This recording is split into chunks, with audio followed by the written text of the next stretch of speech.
నమస్కారం. సత్య టీవీ వార్తలకు స్వాగతం. డాక్టర్ బిఆర్ అంబేద్కర్ జీవితం ఒక వ్యక్తి ప్రయాణం మాత్రమే కాదు, అనగారిన కోట్లాది మంది ఆత్మగౌరవ పోరాటం. ఆయన బాల్యం నుండి నిర్యాణం వరకు సత్య టీవీ అందిస్తున్న స్పెషల్ స్టోరీ. జ్ఞాన సూర్యుడు డాక్టర్ బిఆర్ అంబేద్కర్ అవమానాల సెగలు 1891లో మధ్యప్రదేశ్ లోని మౌలో మొదలవుతుంది. సుబేదార్ రామ్జీ సక్పాల్ ఆఖరి సంతానంగా భీమారావు పుట్టాడు. చిన్నారి భీమ్ బడికి వెళ్ళాడు. కానీ తరగతి గది బయట గోని సంచి మీద కూర్చోవాలి. దాహం వేస్తే కొలాయి ముట్టుకొనివ్వరు. ప్యూన్ వచ్చి పైనుంచి నీళ్లు పోస్తేనే తాగాలి.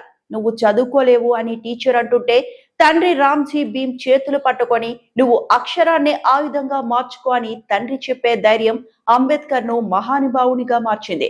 బడికి పోయే సమయంలో ఒక రోజు అంబేద్కర్ ఒక రైతు ఎద్దుల బండి ఆపి ఎక్కాడు. కానీ అక్కడ కూడా అవమానం.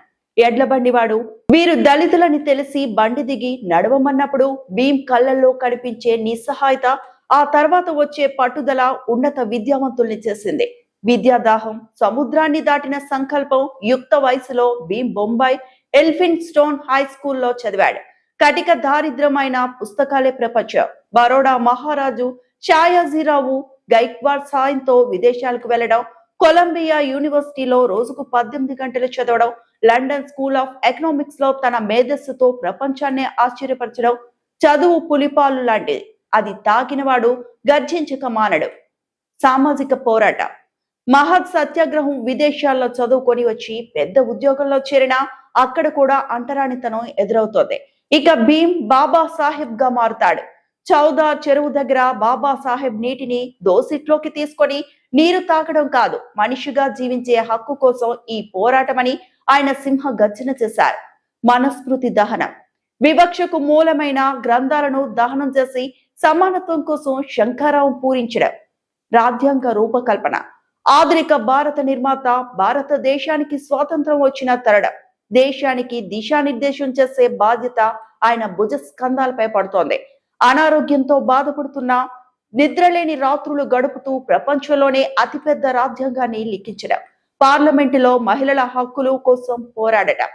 బాబాసాహెబ్ లక్ష్యం కోసం తన భార్య రమాబాయి పడిన కష్టాలు, వారి పిల్లల మరణం, ఆమె మరణం బాబాసాహెబ్ ను ఎంతో కుంగతీస్తాయి. మతం మార్పిడి.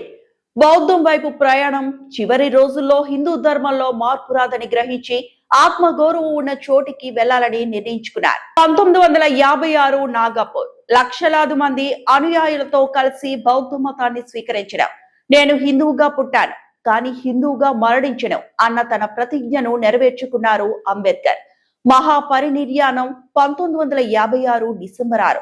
ఢిల్లీలోని తన నివాసంలో నిద్రలోనే అనంత వాయువుల్లో కలిసిపోయారు. ఆయన భౌతికంగా లేకపోయినా ప్రతి సామాన్యుడి హక్కుల్లో, ప్రతి చట్టంలో ఆయన బతికే ఉన్నారు. జై భీమ్.